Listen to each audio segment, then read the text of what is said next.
Share with me, give me a broad definition of purpose, not specific to you, but a very general, broad definition.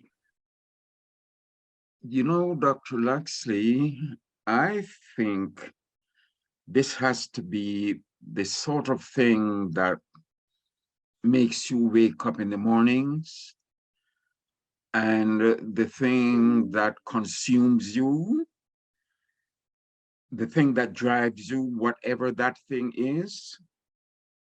And I suspect that for most people, they can pin this down to something.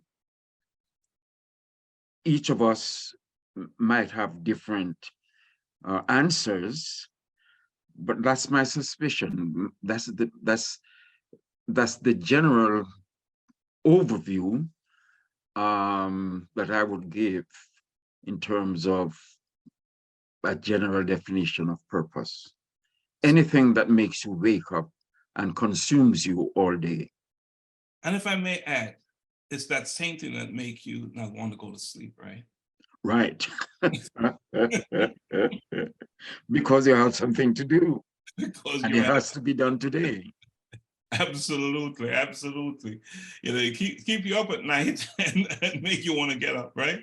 Absolutely. That's quite a situation to be in, right? Absolutely. So, absolutely. Given what you've just said, it's such an important thing, and the consequential implications of knowing and living a purposeful life. You know, why is it important then for you and others to have an understanding of this notion, purpose, of what their purpose is?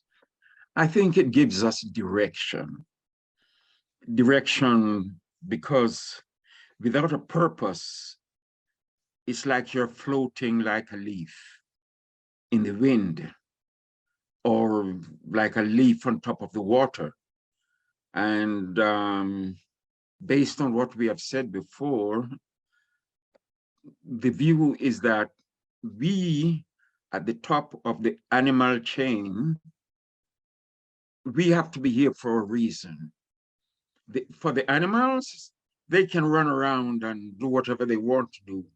But for us, my suspicion is that there is a reason for us to be here, and it's for us as individuals to find that reason, if we can. If we can, right? If we can. Because indeed, it is also, I also believe that there are quite a number of individuals that have some challenges with defining their purpose, understanding what purpose is, much less to realize their purpose. Yes, if we I can, agree. quite an appropriate way to put it.